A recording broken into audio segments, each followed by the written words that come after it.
Hello, everyone. Welcome back to I See What You're Saying, the Disciplined Listening Podcast. I'm Michael Reddington, and today it is my pleasure to welcome our next guest, Dr. Keith Castille. He is the CEO and co-founder of C2H, Connecting Heads to Hearts. He retired after serving 28 and a half years in the United States Air Force, where he had many leadership positions, including within the talent management track and working at the Pentagon. He views human capital as a dynamic force to be unleashed, and that is what we are going to focus our conversation on today. I really appreciate all of you being here to listen to it, and I'm excited to finally record this conversation, but we've been working towards this for a while. This conversation is going to start with talking about how do we develop the human weapon system. And when we start hearing about human weapon systems, we might be thinking about violence or conflict, but really what we're talking about is how do we develop ourselves as leaders within our homes, businesses, families, and our teams in order to be able to execute at their highest potential in any context. So we're going to talk about what that entails, some ideas and some components that we might not think about normally. Really excited to share that. And along those same lines, throughout that process, especially when we're helping other people develop their human weapon systems, the importance of shifting from judgment to curiosity. And in doing so, allowing ourselves and everybody we support to find an extra degree of humility and being mindful of the time, temperature, and tone of our conversations, along with so many more great ideas. Really excited to have Keith with us. Thank you so much for listening to the conversation. So much to learn from this one. I'm really looking forward to sharing it. While you're online today, please take an extra moment and check out our sponsors. You can head over to humantel.com and enter the code INQUASIVE25 for 25% off the best-in-class online training to recognize when people's emotions are shifting by accurately identifying changes in their facial expressions and nonverbal communication. I've done it all. I highly recommend it. It's over at humantel.com. For the professional interviewers, please head over to certifiedinterviewer.com. That's where you can get all your questions answered about the Certified Forensic Interviewer designation. What does it take to qualify, earn, and leverage it in your career, as well as getting all your questions answered for the International Association of Interviewers.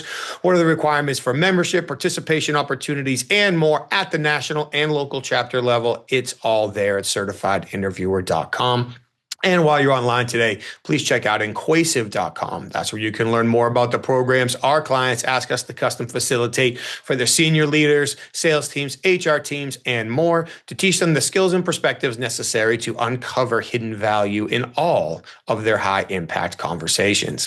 Thank you for being here for another great conversation. Please, while you're here, just take a quick moment to subscribe to the show, share it with your network, leave us your feedback, a review, like the show. We truly appreciate all the support. Thank you so much. Without further ado, I introduce to you Dr. Keith Castille. Good morning, Keith. It is great to see you again. How are you? Man, I'm doing fantabulous. I don't know that I can match that, but I'm ready to go. And I've been really excited about this conversation since the last time we talked. You have so many things going on. You have such great perspective from transitioning from your military career to your post-military career and all the ways that you're helping people really become better leaders within their organizations and for themselves throughout the process. So I'm really excited for this. And there's no better way to start this conversation, I don't think, than to just come straight out and ask you. Well, Mike, you can't just start off with a question, Mike. Well, first off, man, Mike, thank you. Oh, no, thank you for the opportunity, man. So, Mike, you and I, we met, and I would like to call it a special group of leaders, of thought leaders, of individuals who, man. Let's just call it for what it is. It's you're in the room and you have imposter syndrome because you're like, how I'm in the room with all of these people. Like these people are on TV or are on TV. These people are renowned in their spaces. And one day I was talking to my wife about the group. I was like, yeah, you got this guy. I met this guy, man.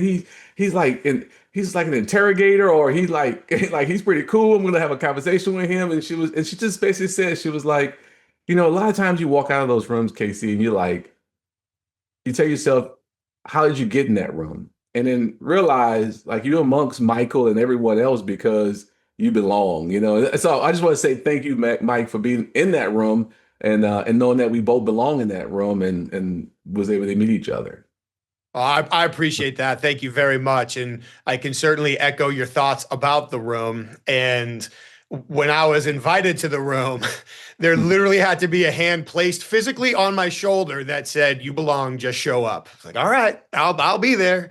And I really appreciate that. Thank you. And the conversations you and I had while we were there in post really, really stuck. So Yes. I'm grateful, like legitimately grateful and appreciative of the opportunity. Thank you so much. Appreciate it. So the question I've been excited to ask you for like a month now, how do we develop human weapon systems? Oh wow, man, that's a long answer to that We got question. we got time. But I'm gonna start off by saying by defining what a human weapon system is because everyone may define it differently. And so I've served for 28 and a half years in the Air Force. I know that I'm the most powerful human weapon system in the world. I mean, think about this. Like I came in as a weapons troop. I mean, I was loading bombs on 16 aircraft, the fighter aircraft, but the F-16, the A-10, the F, you name it, right? Start going down a full gamut of different aircraft. And I'm a weapon system. And every single day when I walked into work, and let me go back to my earlier days, I was what we call a three man on a bomb load crew. And so a three man, I drove the bomb lift truck. And there were times when I was a two man, which is the tool person, the tool guy. And so anytime I was a three man or a two man, I made sure that the things that I touched from my toolbox to my lift truck, everything was 100% because if anything was less than, that could be some fallout, right? That people get hurt, equipment, anything else. To And put it so mildly. but I treated my weapon system, the things that made me, the weapon system strong, I treated it with the best. I'm talking about the best care. And then I realized at a certain point in my career that I only focused on the one weapon system and not the human being. And so I wanted to, as I grew in this space and as I retired and learned, have those lived experiences, I wanted to make sure that people understood that weapon system is not just the equipment, it's the people. And so the human weapon system is all about taking care of the inner you, the outer you, and the things around you that makes that weapon system complete. And that's the family, that's the kids, that's the life, that's the workers, the work around you, that's your mental, physical, spiritual, social, you name it. That is the human weapon system. And so, yeah, that I wanted to make sure I explained that first. I'm glad you did because I'm sure when people like if they hear human weapon system is probably naturally easy to gravitate towards the more violent or tactical application of the term when you hear weapon. But Yeah. really, if we think about weaponizing ourselves, it's how are we prepared to address whatever we need to address at a certain period of time in the best way. Really quick aside, my father was at Utapao Air Base in Vietnam loading bombs on B-52s and F-4 Phantoms. Oh, So wow. I didn't realize that was your role in the Air Force. So I know you had many roles, but at one point But was your role in the Air Force as well. but let's let the audience know that I wasn't there during that time. I'm a old. Yeah, there was a gap. There was a That gap was a for gap. sure. Yeah, For that was a sure, for gap. sure. So when we're talking about the human weapon system, I feel like a lot of that speaks to the work that's done before the job gets done, so to speak. So what you talk about taking care of ourselves, taking care of our family, taking care of everything going on around us. Is it safe for me to assume that in a lot of ways that has to start with taking care of ourselves before we can really look at taking care of everything else around us? Or do I have that wrong? You know, that's a great question, Mike. I don't want to be a hypocrite and say that there's an order because hindsight is always 2020, and my order was not a good order. I learned later that I wasn't taking care of the weapon system. What I've learned in my travels, as you've learned in your travels, is that order seems to be where we get paid good money to go in and help fix that order. And so the ideal state is that we're talking to folks, we're letting them, we're giving them awareness of the human weapon system, the total human weapon system, and then that they start to create a life to where they're, where they're focused and where they're more intentional. But 9 times out of 10, that's not the case. And so I would say you meet people where they're at, you gauge their weapon system, and it's all about their self-awareness of where their weapon system is. Because think about it. How many times you walk into an organization and you say, hey, good morning, how you doing? Oh, I'm great. Oh man, life's good, and this, that, and third and kids and everything else. But then you see certain things. You see their eyes red. You see that you see their skin. Their skin is not, I don't mean to go deep into, I'm not a dermatologist, but you start to see that their skin is not is flushed. You start to see you see their nails not cut. You just see the outer, right? And then you start to look behind the eyes and you say, hey, you ask that second question, that third question, and you're like, they're not good. So I'm gonna get a call later on. I'm gonna ask some different questions, right? And you realize that their weapon system is not intact. Um, I learned that that's the case, but we don't get past that cursory, right? Good morning, how you doing? Oh, I'm great. Oh, well, look, man, have a good day, Michael. And yeah. So to answer that question, I would say you meet people where they're at. Um, you give them grace for where they're at, and let's hope that whatever they tell us and wherever we have gauged their weapon system, that they're not too far gone to where they feel confident, or at least have enough confidence to start working on their weapon system. So now I've got to remember like 4 follow-up questions after hearing you go through all that. But I love talking about meeting them where they're at. And I think really when we're talking about helping people develop is giving them the grace for where they are. Because, Mhm. and correct me on this if you feel differently, if somebody isn't in a great place and we want to help them develop, if they feel any type of judgment, especially early on, that judgment could completely shut them down. And now whatever we had left to build on is going to be completely destroyed based on any judgment that we show right out of the gate. Yeah. So if I can try to ask these questions in order, assuming I don't get interrupted with better questions along the way, when you are assessing somebody's weapon system, Mhm. what are you typically focusing on to help assess that? Okay. So I need to backtrack 1 second. 1 second. Go. Okay. So so we give them grace, but I'm a faith guy. So, and I learned this over the last couple of months, is that there's what, two books of Judges in the Bible. so yes, I am going to judge. Not from a perspective of a higher entity, but from a place to where I'm at as maybe as an expert. I don't want to say expert as an expert, but as a You're person fair. who's qualified, right, to Sure. look at certain things. So I just want to, but I am going. There is some judging going on. All right, you don't have to lie. Hey, when you have that one-on-one, right? Hey, I know things aren't where it needs to be. Talk to me. And Sure. you know how it is. You ask that second, third question, is like you start to uncover, then you get it, right? So I'm sorry. Repeat that one again. I'm sorry. No, you're good. And I appreciate you sharing that because I think to some degree, if we're going to affect change, there has to be, we're making judgments along the way and we're Yes. helping lead somebody down the path. It's just doing so in a way that doesn't show like disappointment or frustration or You're those kinds of things 100% right. that will shut people down. You know what? This is something I learned from I was part of a scholar program, and Mr. Todd Connor, he said this, and I want to attribute this work to him. He said, "Where do you go from judgment to curiosity?" Mm. And so my response is not judgment. My response is curiosity. Like, oh, tell me more. Wait, I'm intrigued by that, right? And but it's the fine switch. Is where do I go from judgment to curiosity, where I'm using that judgment, twisting it totally to my words, right? Where do I take this? How do I take this judgment, turn into curiosity, so I can learn more about that weapon system, but not show my cards that I'm no, there is some judgment. Like, hey, well, you come in here telling me one thing, but you're not really that thing, you know? Yeah. That's a great, I just wrote that quote down. That's a great quote. And I think it absolutely speaks to the essence, excuse me, of what we're talking about.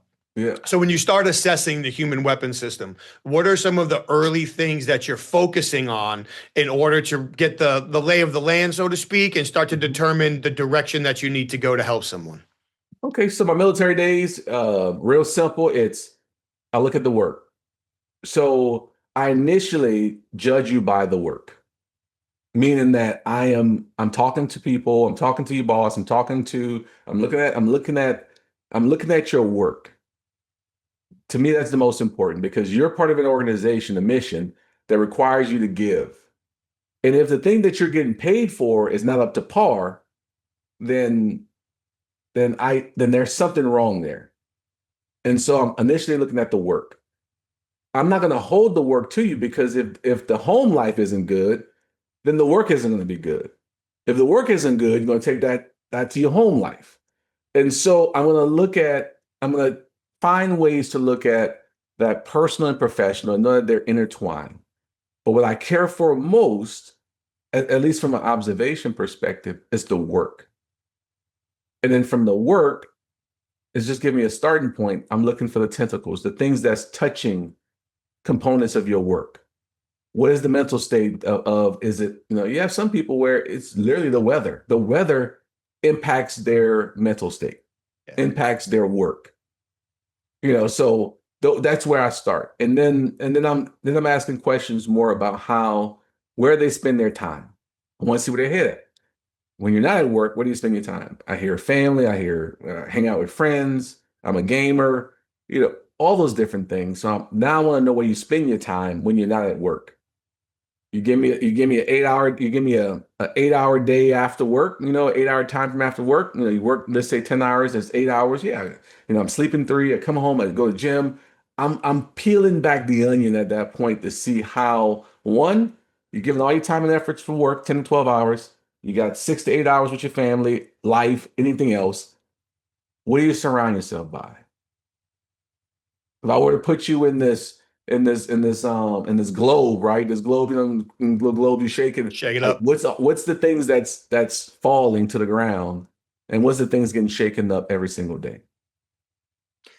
And knowing that we're all in different stages of life. So we could be in different stages of our career. We could be in different stages of our home life.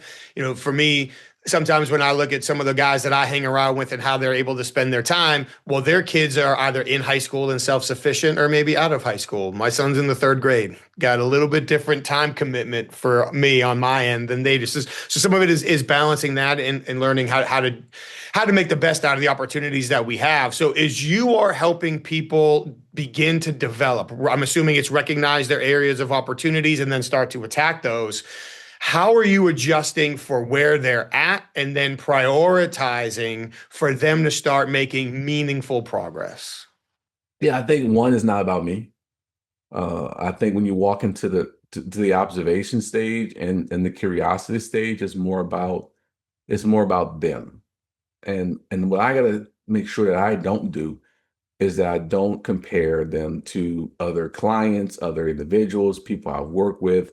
I treat individuals as the most unique human being they are because every weapon system is different. Every person is different. So when I walk into a room and I deal with people, they are one thing I hear about, I'm doing some reflection and talking to friends and asking questions like, hey, what's the one thing that you take back from me? What's the one observation you have? And one of the things many say is you make people feel like they're the most important person in the room. And to me, that speaks volume because that is what I want to be seen as when I walk into a room. I want you to know that I gave you my undivided attention. I'm locked in. And as Michael, as you know, if something is going to take up my time, I'm going to ask you to adjust that time because you don't deserve for me to be on this podcast for an hour and I got other things going on. I'm checking my text messages. We got my, Outlook is dinging, dinging, dinging with things coming in. That's not fair to you. And if I want to be effective in this world as a thought leader, I have to ensure that I'm giving the people around me the best of me. Because you can either help the human weapon system or you can hurt the human weapon system. So if I come to you, Michael, and I'm talking about the human weapon system, and you don't know that, right? I'm just talking, and I'm saying, "Hey, how are you doing, Michael?" And you're telling me, "Hey, KC, I'm dropping my son off. Hey, we're gonna lock in at about 8:15. Hey, let's set it for 8. Boom, right? And I'm getting correspondence from you in between. Hey, I just parked. Hey, I'm coming in. Hey, you good? So all that to me tells me that, that, hey, it's gonna be a great morning. If you're locked in at 8:16 and like no correspondence, I'm like, okay. Don't get me wrong, I know things would have been great still, Sure. but you never know, right? And so for me, I'm walking into it in such a way that I am more focused on the big picture. Hope that answers the question. You did. You did. And thanks for giving me a little credit for this morning. You and I have been juggling schedules for a while, but I do believe that it doesn't take any extra time to shoot a quick text message. It doesn't take any extra time to give somebody a quick heads up. And often, when there's a gap in communication, people assume negative things. We just do. It's how the brain's wired, right? So anything that we can do to shorten the gaps between communications, and they don't have to be these biblical verses. They don't have to be super long. It's just a couple words, bam, done, go. Now we're on the same page and we're working together and we're building that trust in that relationship. So you did answer the question: meeting people where they are, not judging them against other human beings. One of the toughest things I'm trying to work with my son right now is don't compare yourself to the other kids. Compare yourself to you yesterday. Because especially, it's true for adults, but even as kids, right? They're not maturing at the same rate. They're not growing at the same rate. It's all different. And my son's the youngest kid in his class. So you can't be comparing yourself against a kid that's basically 2 years older than you, which in kid years is like a decade. So it's compare yourself to where you were yesterday. And everybody talks about, be 1% better. What's one thing we did to get better today? But those little things are what's important. And when we look at the big picture, we can see where they're going. So I'm curious, I know not all of your work, you do a bunch of work solely in the private sector, still within the military, and also helping that bridge for folks that are transitioning from the military to the private sector. I did not serve, so I want to make sure I get that out there. And very thankful and respectful to the people who have. When you see people transitioning from the military career into whatever comes next, I'm going to use the term private sector or business world, but that may not necessarily be the case.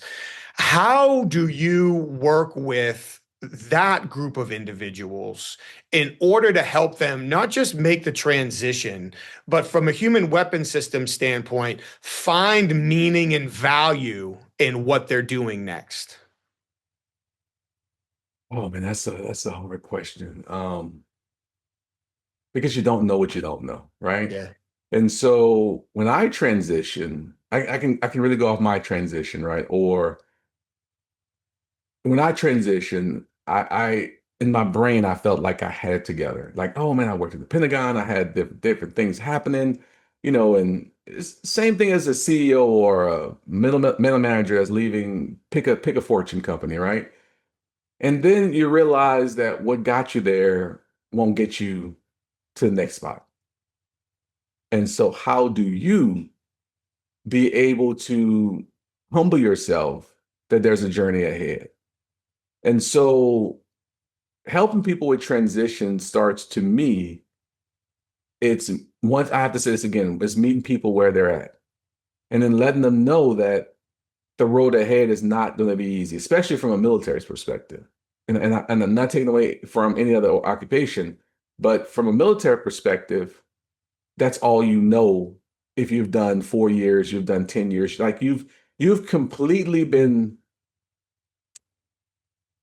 I don't want to use the word brainwash because you're not brainwashed, because I don't think that's the brainwash. How about operationally conditioned? You're Michael, thank you so much. That's the word. You're operationally conditioned to be this thing.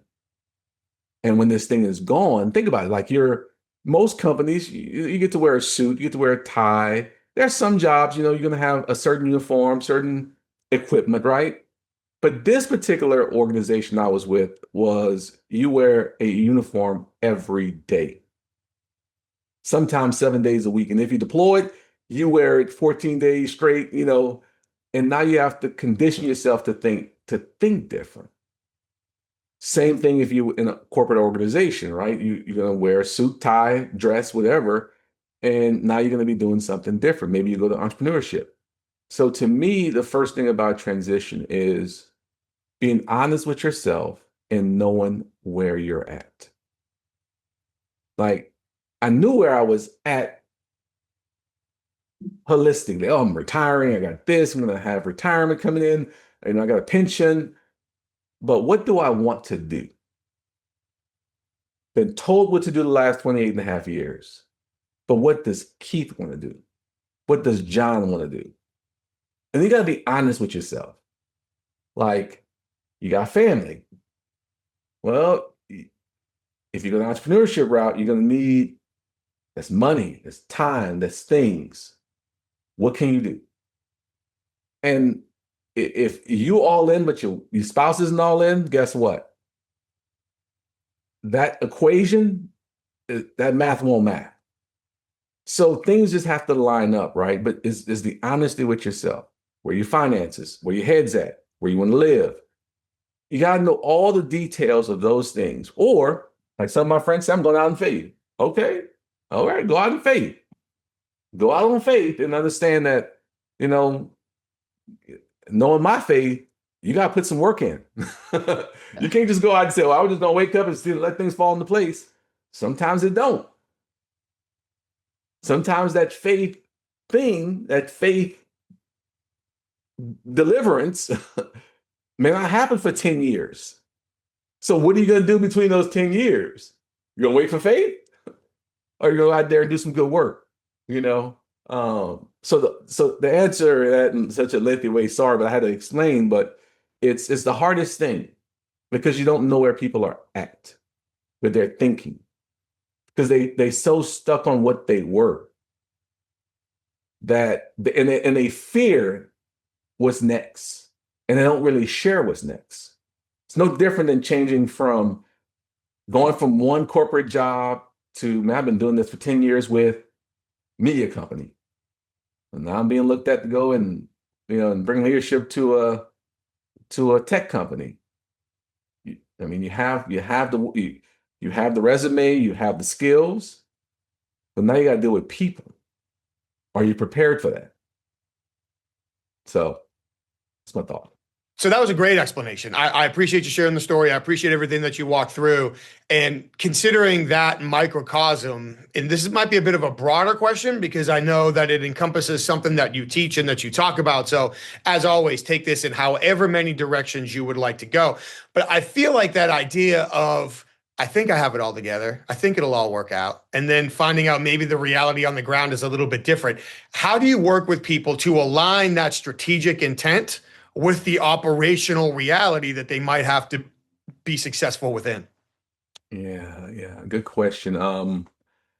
I'll share it this way. Over the last couple of weeks, maybe a month or so, I've been sharing my transition story. I've been retired a year and 9 months, and everybody sees the great things I'm doing now, right? Like, oh man, you're out and you're doing this, you're doing that, and you see the social media.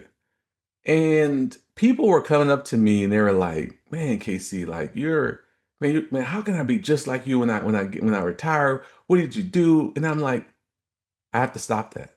I have to stop letting people just see the good. And so I started to share the bad, the hard parts of transition. And so to answer your question, I talked about in one of the posts where, I'm part of an institution, I'm doing great things. Michael, my email, my inbox, I open up every day, 300 plus emails every day. I'm wanted, I'm needed, I'm important. Phone, text messages. I get out the building, ding, ding, ding, ding, ding, ding. I'm like, I'm important.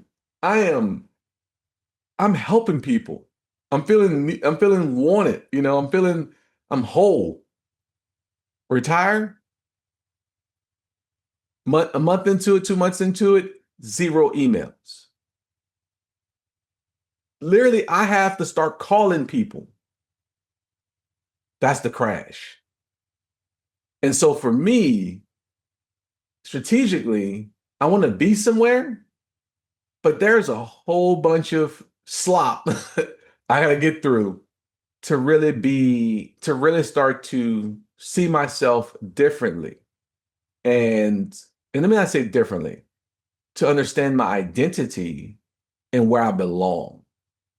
Not that what was isn't, is what was is just going to be just a little different. You know, it's like being married, right? You know, and you got kids. It's like, hey, when we're dating and we're getting to go out, we're going to party, you know, we can have a couple of drinks when we out, you know, get Uber back. But that looks different when baby boy, baby girl come out. You know, we sleeping at 8:30. We still human beings, right? But life is just a little different. The reality is that, and now if we want to do the things we used to do, guess what? We gotta get a babysitter. And that's a hard transition for some. And that's the reason why, you know, and I don't want to go off the mark here, but that's the reason why some people choose to not have kids at a certain point. That's the reason why some marriages and some relationships go sour. It's like, I don't want no more kids. I want one kid. Or I don't want any kids. And let's be totally honest. If you have puppies, and I'm not comparing humans to canines or cats, but it's the same thing. You gotta find a babysitter. You gotta get them. All right, okay. I'm losing my mark. What you got? No, you're good. And you're on the mark. That self-identity piece, and we kind of touched on it before, but that's a huge component of all of this. If we're helping develop, your term, not mine, the human weapon system, really, I feel like aligning the identity with the consistent actions in order to get to the results is going to be a huge part of that. And there might be shifts in that identity along the way. And I do agree with you, by the way. Actually, I think sometimes having dogs is harder or worse or more expensive than having kids. So that's a conversation for a different day. My wife is currently shaking her head at this. So I'm going to move off topic before I get myself in more trouble about the dogs. Yeah. But to get back on Mark, I feel like as we're talking about shifts in the self-identity and recognizing how we got to where we were might not get us to where we're going to be next. And these periods of time or adjustment or growth or development, I feel like developing resilience has to be a really big part of this. And unfortunately, you know, I can't match your experiences, but in my personal belief, looking back even on my experiences and those around me, you have to kind of go through some downtimes in order to develop resilience. Because if everything's good all the time, then you don't need it. Everything's just great. So when you are working with individuals and corporations and you're helping them develop this human weapon system, how are you working with them to develop the resilience and turn some of these hard times into the fuel or the perspective that takes them to where their self-identity is leading them? Yeah, great question. When I work with teams and corporations, I focus on HPOs, high performing organizations. How do we get you to a high performing organization? And that's even with the chaos, even with, you know, things that's going on that's chaotic, and that's hard, that could be hard at times. How do I still operate in such a high state that I'm getting the return on investment? And so as individuals, I focus on an individual's human weapon system. Collectively, if I'm working on mine, and then everyone around me, if we all working on our human weapon system, then we all are going to bring our talents to the fight. Um, when it comes to resiliency and kind of intertwining all those things, the hard part is you can't really understand where people's resiliency is. Think about this. Like I have a situation where, um, man, I'm trying to think where it's like you've, man, that's such a hard one there. It's I can pose a situation or put you in a situation where you're gonna crumble, right? I mean, and that situation could be just telling your wife something really, really hard. And I can give it to another person and they can do that so easy. Like that's just they can do it so easy. And so my resilience is different from your resiliency. Your upbringing is different from my upbringing. So how do I gauge that in the organization and so or corporation? And so what I tend to do, especially is my discovery calls. I spend a lot of time on discovery calls. I want to know the organization inside and out. We're working in Zambia. We were working on building a gender-based violence policy, mental health initiatives, and also trainer initiatives. And the first thing I did for the first 30 days and before I touched the ground was let me learn as much as I can about the organization. What you get at the top from the lead execs is not what you get when you talk to the cooks. You talk to you talk to the folks who are sweeping the ground, right? The folks who are in the janitorial business. They see it different. And so what I try to do is grab the different vantage points of the different populations. And you ask enough questions, you're going to get the answers. And that's how I begin. And then the approach I take is how do I work with how do I work with enough individuals to where when I'm building something, it is theirs. So I believe in ownership. If I go in and help solve a problem, I am helping solve a problem. I make sure they understand that, yes, I got qualifications, I got these things on the wall, but at the end of the day, you own the problem. I'm getting paid to do a function. Who in here is going to help me solve the problem? Because that's what I'm here to do. I'm here to help. I'm not here to solve. Yeah, and that ownership piece is key because I mean the obvious is if people believe that they have ownership, then they're going to stick to it. They're going to be more committed and all of those things. But to your point, if we're looking at an individual, if we're looking at a group of people from the outside, we're not going to know everything. We're not going to have all the answers. And if we can't pivot from judgment to curiosity, kick into that learning mode at all levels, then we're not going to be able to create the picture. And probably much like you, I get a kick out of working with senior leaders when they tell me what the culture of their organization is. And certainly not every time, but many of them in my back of my mind, I'm going, all right, dude, like that's what the culture of the organization is at your level.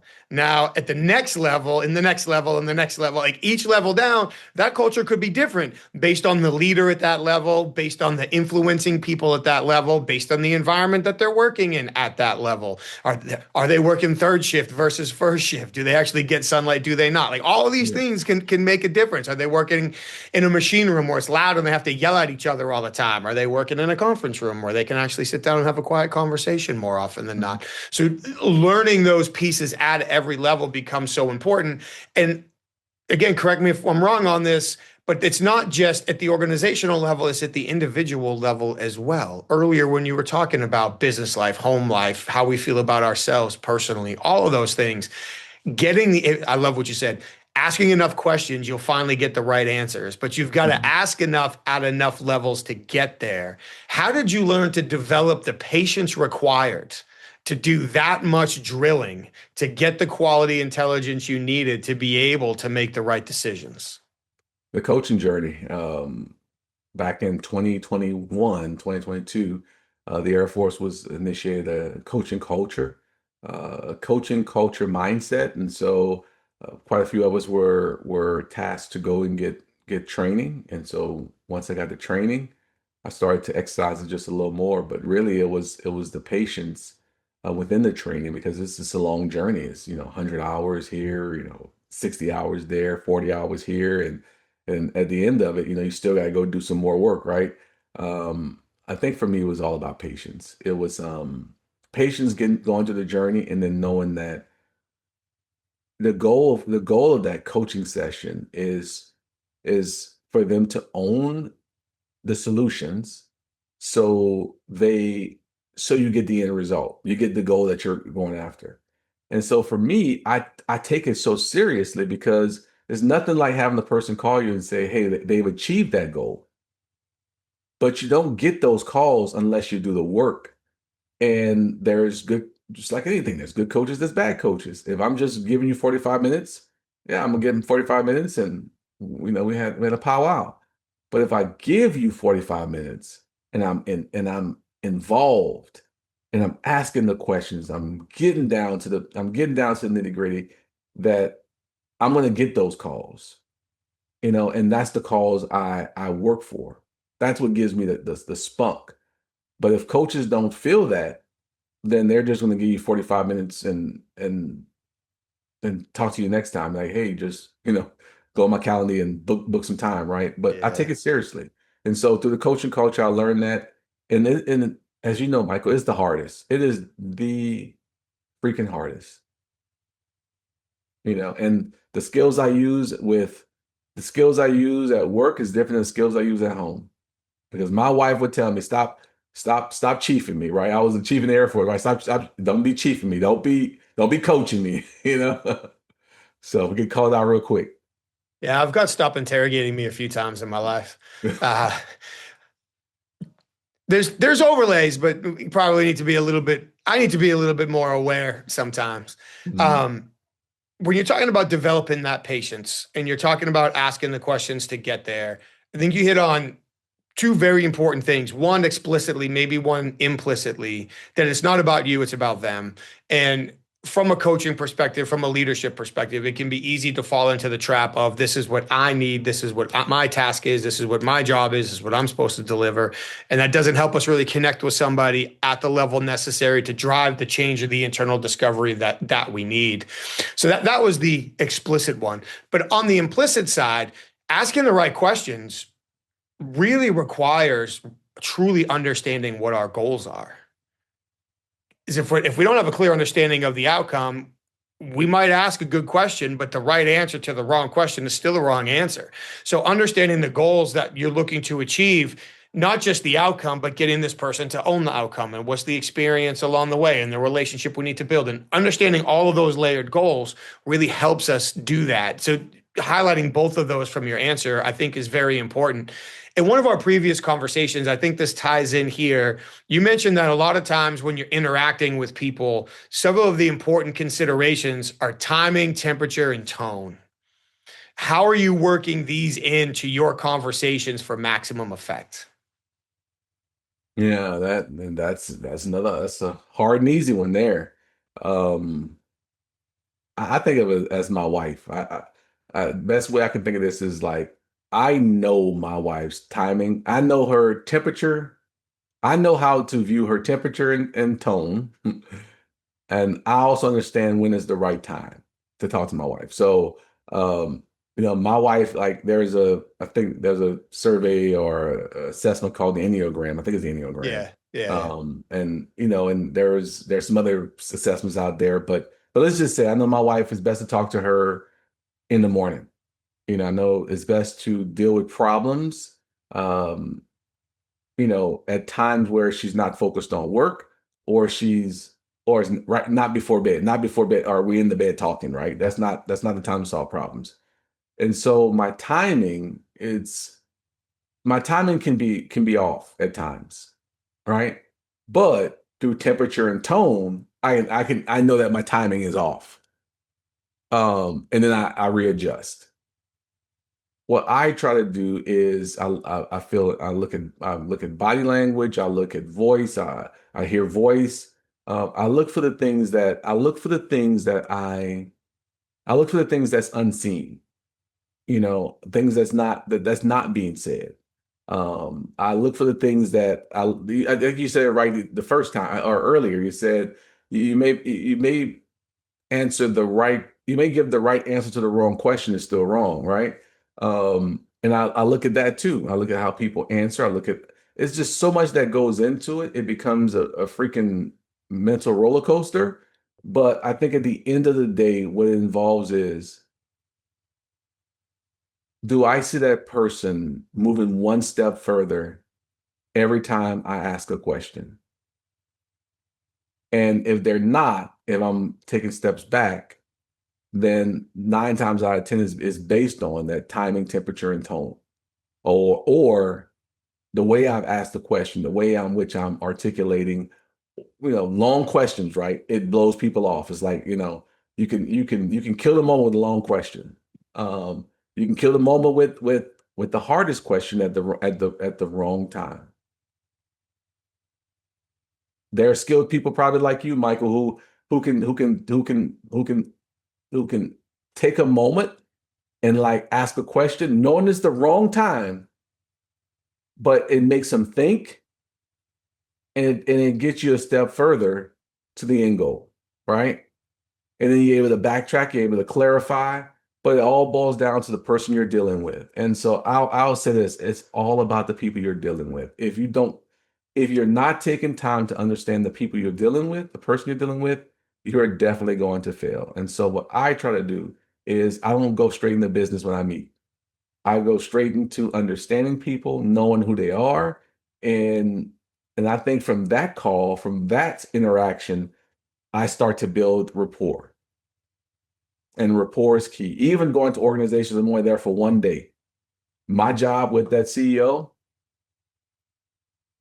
my job with that CEO, my job with that HR director, my job is to build rapport and not fake rapport. It is, I'm truly genuinely, I'm here for a reason.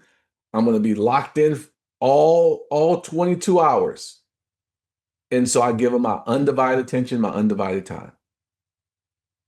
And so I believe that method has helped me through my time because, I've been in places where they didn't give me the time or they weren't locked in. And so I know how that felt. And so my method, it really helps. I feel like it helps. I've learned from the best. Oh, there's no doubt that it helps. And again, a couple of things in your answer that I really liked. Yes, understanding the right time, the tone, and your point that we can balance. I might have the timing wrong, but if I use the temperature and the tone to balance that, I might be okay. I might have the timing right, but if my temperature and tone are off, I might jack this thing up when it otherwise could have been okay. But perhaps the thing that I was most excited to hear you talk about there is the recognition that it could be me. Like, if this isn't working, am I asking the wrong questions? Do I have the wrong time? Do I have the wrong tone or the wrong presence? I had former Brad Beeler, former Secret Service guy, on the show not too long ago, and he told me, he's like, Mike, you got to remember, neutral code's negative. And as soon as he said that, I'm like, why didn't you tell me that 20 years ago? Because from interviewing, I'm so used to show nothing, right? Just I'm here, I'm listening, you have my attention, but I'm showing no emotion whatsoever because I'm doing math and I don't want to mislead anybody and I don't want to accidentally show judgment and all these things. Well, how many times somebody in my life said, stop interrogating me? I wasn't interrogating them. I thought they were getting my undivided attention. But because I was showing that neutral face, it was coded as negative. So recognizing that we are the biggest impact on this conversation, how we're asking the questions, how we're approaching them, so important, and thrilled to hear you say that. You mentioned self-awareness earlier, and that's a level of self-awareness that a lot of people don't have. Have you found yourself, and I ask this honestly, selfishly for me, have you found yourself able to cross that bridge with other leaders and help them develop the self-awareness that, hey, the reason why your team is either acting this way or not telling you the information is because of how you're approaching them? This is a you problem? Yeah, that's a good question. I remember going and working with a leader, a senior leader, and was able to get some information from the lower tier, to understand the dynamics of the organization. And they provide some information, and I do not want to use information as golden, right? Like that's it. Okay, now I know that leader. But my first 5 minutes with that leader, I learned that everything they were saying, it was pointing to be true.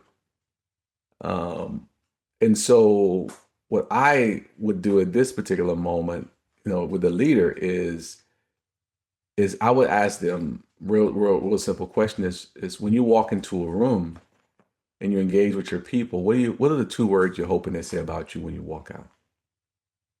What are the two words you're hoping they say about you? And then you get the funny answer, well, I don't care what people think. I don't care.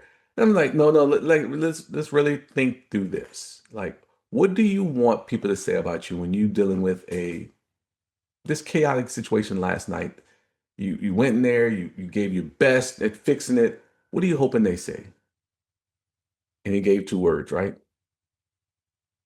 And then I said, what if those two words aren't the two words that they're saying? They're saying that you're incompetent. They're saying, how would that make you feel? Oh man. Then I would ask you, Mike, I would say this to you, Mike. Mike, I want you to choose five things. In any area of your life, choose five things that you most proud about in your life, right? You're a father. You are a husband. Boom. Break them down. You got 5. All right, give me the 5. Then I'm going to say, I want you to rate yourself from 1 to 10. Like truly rate yourself from 1 to 10. 10 being the best. What do you rate yourself? They rate themselves. And I said, well, now give me an average. Boom. Talking through that. Cool. Now I want you to give whatever you rack and stack yourself at. Now you got to go to your son and say, hey son, what are you rating it from 1 to 10? You explain it. Okay, cool. Wife, okay, you get a number. Now look at those 2 numbers, how you rate yourself and how others who are closer to this have rated you. Where's the mismatch? Yeah. Where's the connection? And so what I get them to understand is that where we see ourselves is great. We may see ourselves as a 10, but if the people around us see us as a 4, there's something we need to consider to figure out how to get these aligned. And so I think through some of those approaches to getting them to think allows them to get to some self-awareness or some aha moments. But it all goes back to the 2 things you hoping people see when you walk out the room. That's a great way to approach it. Just unfortunately for us to develop self-awareness that can only be reached through discomfort, I believe. It's probably the only road that's really going to get us there. Mm-hmm. But building that road through the discomfort around a positive outcome, a positive goal, and something that's aspirational. This is how I want to be seen. Well, maybe that's not the reality of the situation. So now how do we help get there in a way that doesn't cause people to become extra defensive or, get them down the rationalization or justification path? Well, they just don't see that because they don't understand because they don't. Well, if they don't, it's because we haven't done a good enough job developing that understanding or giving them the opportunity to get there. So here we are back with us. Let's start working on how we can go through that. I know you have a lot going on, and I'm thrilled that we were able to adjust our times to have this conversation today. I don't want to leave without giving you tons of time to talk through all of the different projects that you're currently involved with, the different organizations you have. Well, I'm not going to get into it because I want you to say it and me not to screw it up. But so people can understand all of the ways that you are currently positively impacting lives, not just in the business world, but in that military transition world as well. Can you please walk us through everything you're doing and everywhere people can go to stay connected with you, to continue to follow you and learn from you as you share so much of your own experience to help develop the rest of us? Okay. Oh, I'll answer that only if you promise me one thing. Is that I have questions for you that I want to ask before we close it all up. My time is yours. Okay. I'm good. You got my word. So for us, so I'm owner, co-owner alongside my wife, co-founders of C2H, Connecting Heads to Hearts.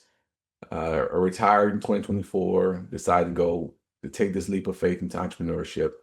And it's been the most wonderful, hardest journey I've been on, right? So retired, found myself working in countries abroad, got an opportunity to go do some work there, and then two countries in the African nation or African arena. Got opportunities to work with some pretty large companies doing some pretty cool things around the globe. Military, of course, because that's my background. And we're coming up on 2 years, and come August will be 2 years fully devoted to this mission of C2H. Started the company back in 2020, thinking I was going to retire during COVID, but then didn't retire. But then actually, right when I retired is when I went full blown into it.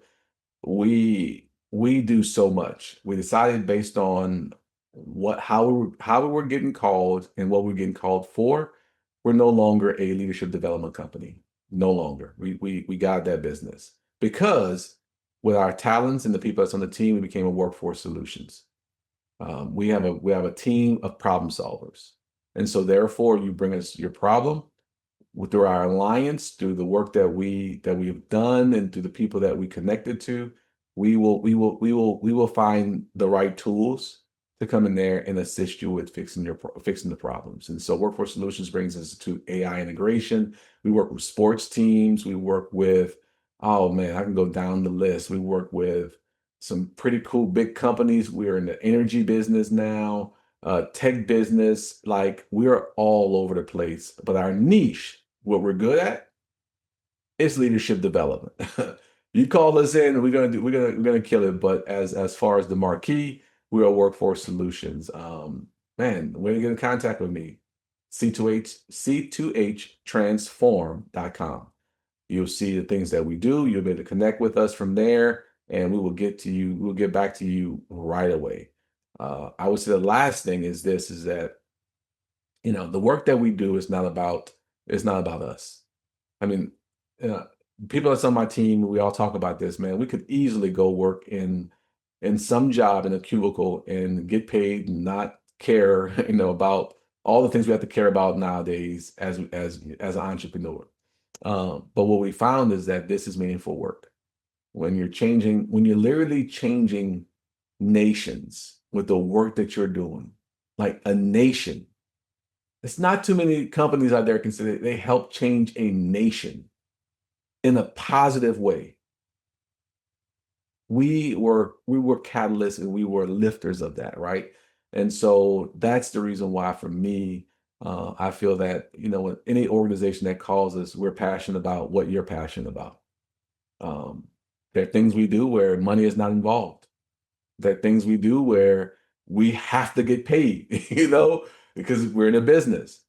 But if we could do this for free, we would do this for free. But the lights got to stay on. Yeah. And I think that's the difference between us and many organizations out there. We would do it for free because it's meaningful work and we help in society. That's my answer. That's my thoughts. Perfect. We're going to have all those links in there. People can find you directly. We'll make sure they don't have to go hunting around for that. But you threatened me with some questions, so let's hear. Yeah. Here's the thread. So, Mike, I mean, we've been connecting since the TAO, maybe 2.5, 3 months ago. As you're getting exposed, I would say, getting introduced to all of these new people. What have you learned over the last, let's say, three months that you have learned, and you are learning through the journey of this new room that we're in? It starts really with that first meeting that I was invited to. So for me, if we're having a conversation like this, if somebody put me on a stage in front of a group of people, if, in those types of environments, I'm good. Like I'll talk for days on end. We can have conversations. We can do all kinds of different things together. I'm completely comfortable. But if you were to say to me, Mike, I'm down in your area, you're up in my area, whatever. Here's this cool networking event. We should go. I'll take you. Come on. I know these people. They're good people. I would say yes. I would go in a heartbeat. We get there. We walk in together. Your phone rings and you're like, yo, man, I got to go take this call. I'm going to be a couple of minutes. You'll be cool. I'll be back. When you come back, you would almost certainly find me standing in the exact spot you left me in, maybe with a beer in my hand, depending on the event we're at. But I'm going to be in that same spot because I'm generally not somebody who is just going to go work a room. I'm going to observe. I'm going to take my time. It's a different operational environment for me. So going into that last meeting, we were told to be prepared with a question. And the question was going to put us all in potentially a vulnerable situation. And to your point, here I'm coming in, new guy, first meeting, high-powered room, all of these things. And I'll be honest, you and I were actually in that same room together. I was literally trying to get myself psyched up to say my thing. Like I prepared. I was ready. I'd done my homework. And then after the first person went, I did the math. And I was like, not everyone's going to get to go. Not everybody is going to get a chance. So if I just sit here quietly and wait for my turn, I'm not going to get a turn. So I have to take the initiative, find a polite way to inject myself into the conversation and participate. And I did, which led to some of our conversations. In a lot of ways, believe it or not, that was a first for me. Like I normally am like, I'll just sit back, I'll wait my turn, I'll let everybody else talk, I'll learn, and then when it's my turn, I'll go. I'm like, I'm not more important than anybody else here. Like, give them the chance. It doesn't matter. And so that experience over the last 3 months has caused me to repeat it. It's caused me to take similar initiative in other rooms with other people where I just would have sat back and been like, let the situation come to me, let it all play out. And so now I'm the one with long-winded answers, but there's some behind the scenes to the conversation that I met you in, and that's the biggest lesson carrying on that I've taken from it. I love that. I love that. Oh yeah. Second one is that what are you most proud about in your professional or personal life? What you're most proud about right now? Oh, without a doubt, it's my wife and my son. I mean, end of conversation. That's what I am most proud about for sure. Who they are, who my son is becoming, the relationship that the three of us have, all of those things. My son and I had a little bit, he's 8 right now. I'm trying to remember. Oh, we had a misunderstanding. So he was at wrestling practice and he reacted to a kid in a way that he probably shouldn't have. Okay, fine. I'm not really mad at him. I don't care. We're not going to talk about it in the truck ride home because he's tired and hungry. I wait for talk about timing. I wait for him to come home, have a shower, have a snack. So now he's like a real human being again. And when we start talking about it, he got really upset with how I brought it up. And it surprised me. So he kind of ran away from me and I let him go sit down for a minute. And I went and I sat down next to him. And he said to me, he yelled at me. He said, Dad, imagine how you would feel if your most trusted person said that. And I had 2 realizations at that moment. Number one, okay, I can see how he took it, how I didn't mean it, and I'll clean that up. But number 2, my 8-year-old son just called me his most trusted person. Would have been cool if it was under happier circumstances, if we're being honest, but I'll take that. So to me, those types of moments with my family, personally, those are the things that I'm most proud of. By far and away, it's not even close. Professionally, having my own organization 7 years in, it's probably something to be reasonably proud of. Writing the book, I think I'm pretty proud of that, if we're being honest.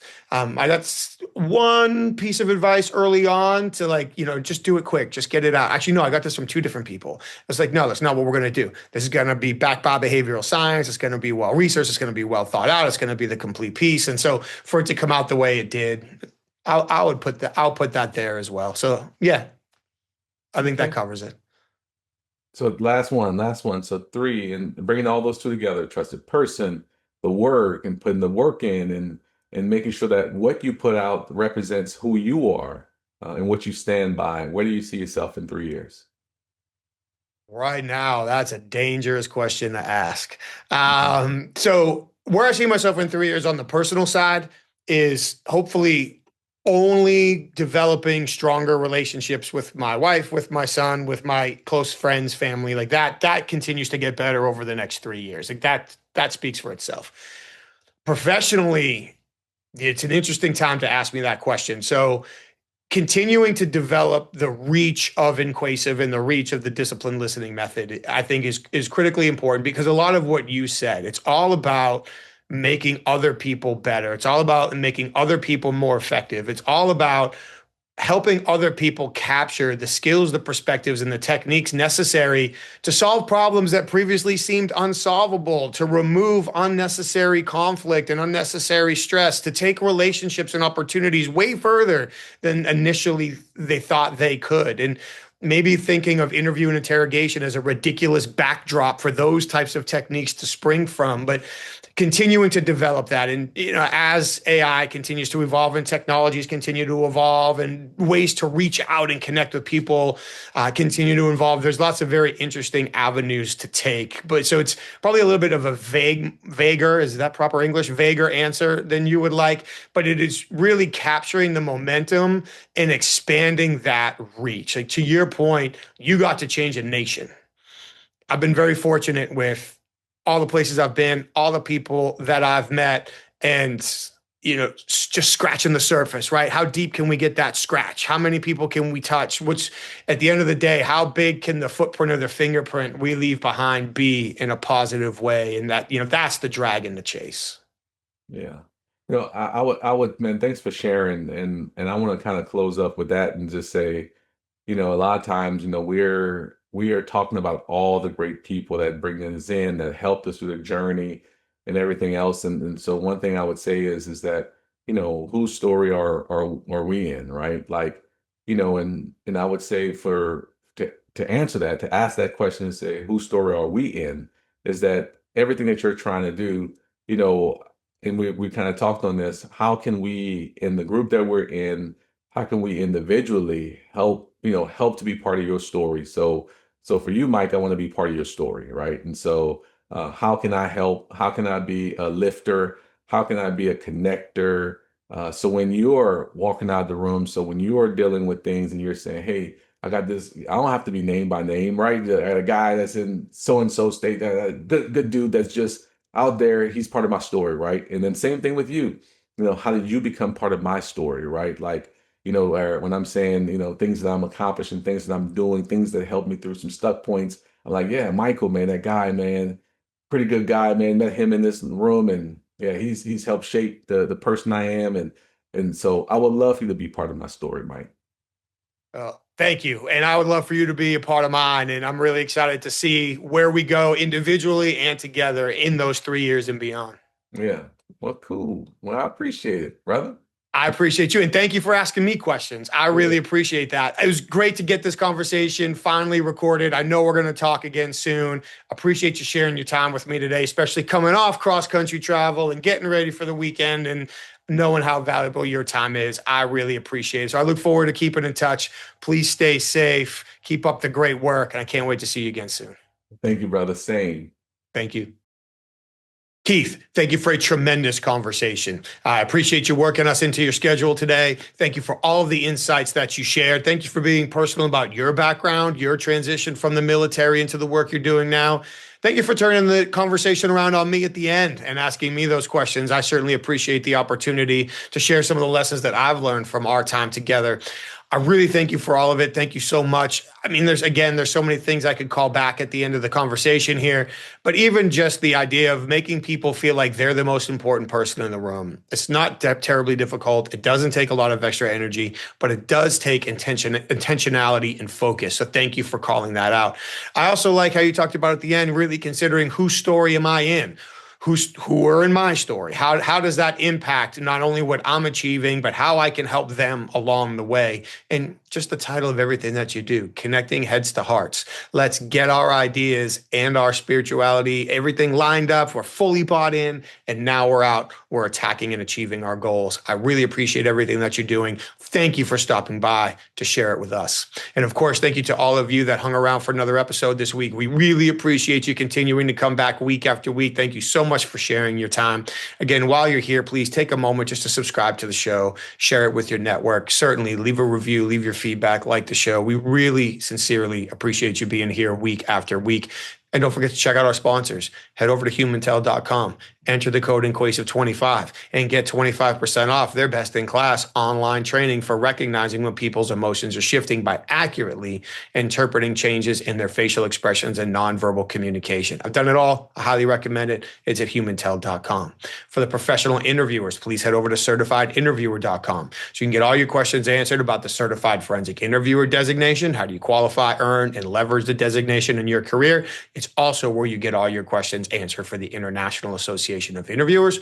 What's it take to become a member? How do you contribute? What do you get from the program? And how does that work at both the national and the local chapter levels? It's all there. CertifiedInterviewer.com. And finally, please check out INQUASIVE.com to learn more about the programs our clients ask us to custom facilitate for their senior leaders, sales teams, HR teams, and more as we teach them how to uncover hidden value in all of their high impact conversations. We appreciate you being here for another week. Thank you so very much. Stay safe. Take care of each other. We'll see you next time.